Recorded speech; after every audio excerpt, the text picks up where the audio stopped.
বাড়িতে এসে জানতে পারবে যে বড়টা বাড়ি থেকে নিরুদ্দেশ হয়ে গেছে, যখন জানতে পারবে তারই বাগদত্তা স্ত্রী আজ তার বন্ধু হয়ে গেছে, না না না, ওগো ঈশ্বর, আমার ছোটটাকে যেন তুমি অন্ধ করে পাঠিও ঠাকুর, আমার ছোটটাকে যেন তুমি অন্ধ করে পাঠিও, অন্ধ করে। ডাক্তারদের ভ্রান্ত ধারণাকে পিছনে ফেলে আমি আবার তোদের কাছে ফিরে এসেছি প্রতিমা।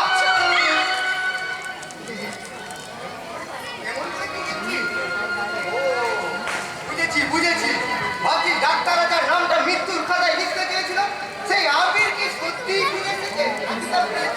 না রে ছোটদা, না, ও কথা বলিস না ছোটদা, তুই বিশ্বাস কর, তুই যে আমাদের একমাত্র অবহেলা করে ছোটদা। আরে ধুর, আমার আমার বড়টা থাকতে নেই রে ছোটদা, নেই।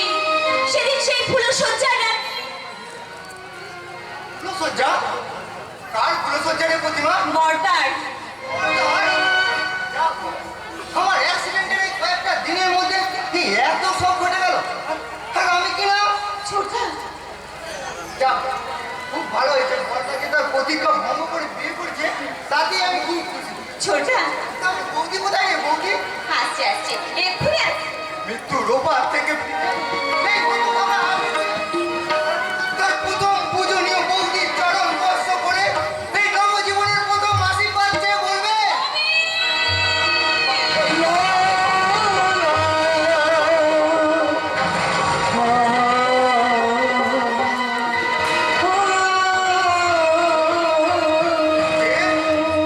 মনে হচ্ছে আমাদের বৌদি।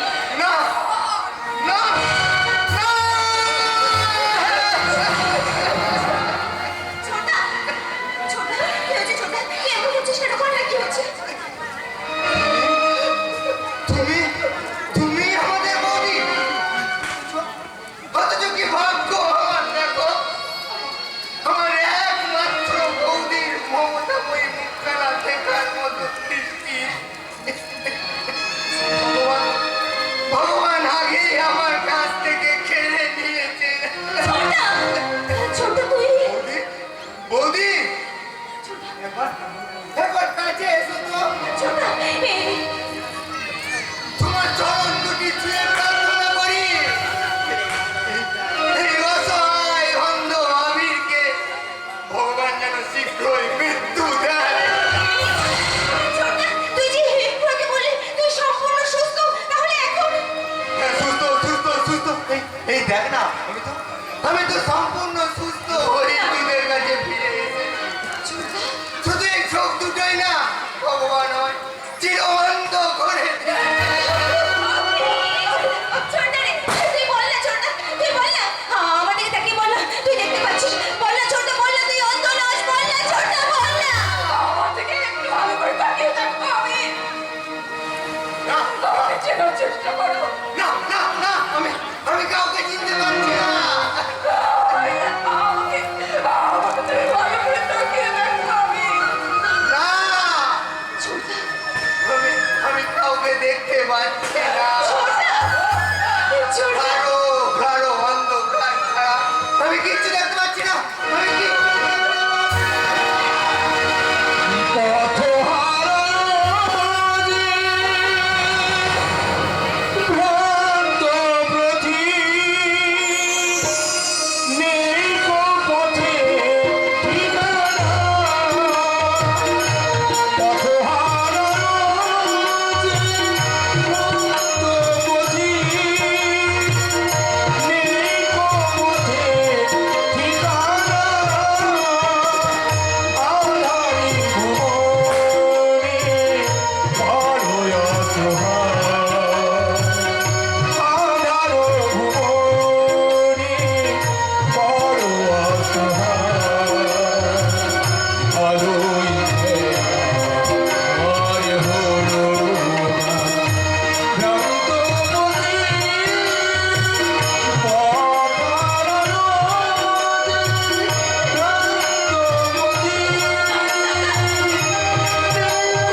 সেই রাত্রে তুফানে আত্মহত্যা করেছে।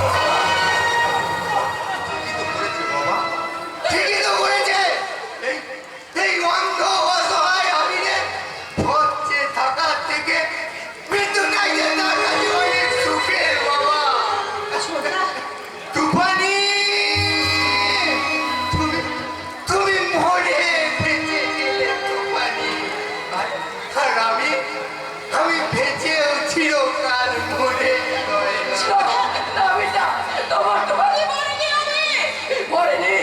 তোমার বাবা আর আমার দাদার মিথ্যে নাটকের মাঝে তোমার তুফানে একটা বোমা চরিত্র হয়ে গেছে।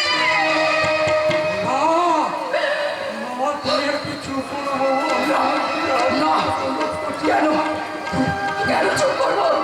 আপনারা ভেবেছেন যে আপনাদের নাটকের মিথ্যে নায়িকা সাজিয়ে যেরকম লোকের বাড়ির মধ্যে বন্দি করে রাখবেন তাই না? অসম্ভব। শোনো শোনো আমি শোনো, সেদিন তোমার বাবা আর আমার দাদা জোর করে তোমার দাদার সঙ্গে বিয়ে দিতে বাধ্য করেছে। তাই তো খুবই দুঃখে ওর সজ্জার রাত্রে সে বাড়ি ছেড়ে চলে গেছে। কিন্তু নিরুপায় হয়ে তোমার দাদাই গলায় বড় মাল্য তুলে দিলে আমি আজও তোমাকে ভালোবাসি। আমি আজও চুপ করো, তুমি চুপ করো। দেখো না শোনাও যে পা আমি অন্ধ বলে তুমি তোমার অন্তর দিয়ে আমাকে একটু বোঝার চেষ্টা করো। আমি তোমার এই তো বাড়ি তো বাড়ি আছে, তাই এসো আমার হাত ধরে তুমি আমার জীবনে ফিরে আসো। ছি ছি ছি বাবা ছি। আমি নিশ্চয়ই যাবো। ছোটা তুমি ছাড়া আমার কে আছে গো? তাই তো তোমার মতো বৌদির চরণ তলে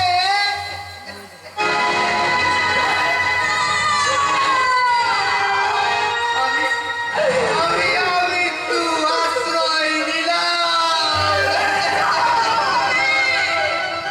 না, এত তুই বেরোতে পারবো অন্ধ বলে তুমি এতই দুর্বল যে একটা মেয়ের ভালোবাসা দেওয়ার অধিকার এই নয় তোমার নেই।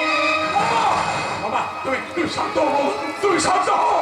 না, না, রস্য চৌধুরী, তুমি শান্ত হও না। আমার স্বপ্নগুলোকে একটা করে খুন করেছো। আমার ভালোবাসাকে তোমরা কলঙ্কিত করেছো। তাই তোমাদের কাউকে আমি ক্ষমা করবো না। কাউকে ক্ষমা করবো না।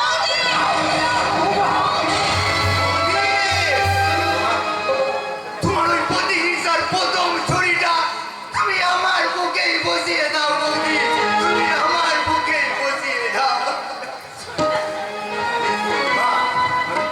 আমি যদি আর ফিরে না আসতাম তাহলে বোধহয় বড় ভালো হতো রে, খুব ভালো হতো। আমি তুই আমায় ক্ষমা কর বাবা। বাবা আমি তোকে একটা ভীষণ মিথ্যা কথা বলতে আমি বাধ্য হচ্ছি না বাবা, কিন্তু কেন যে বলেছে সে কথা তুই বুঝবি না রে বাবা। মিথ্যে নয় বাবা, মিথ্যে নয়, তুমি তো ঠিকই বলেছো। আমার তুফানি যে আর সত্যি সত্যি মারা গেছে বাবা। আর তোমরা সবাই যাকে দেখছো সে আমার তুফানি নয় বাবা, সে যে তুফানির বেদাচ্ছা, সে যে তুফানির বেদাচ্ছা। ছোটা আমি ছোটা আমার কথা শোন।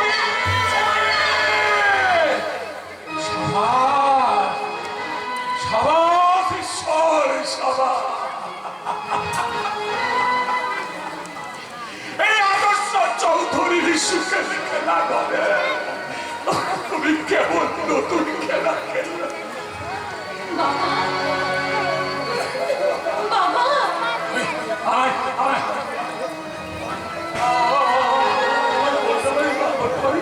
নিয়তি আমার কথা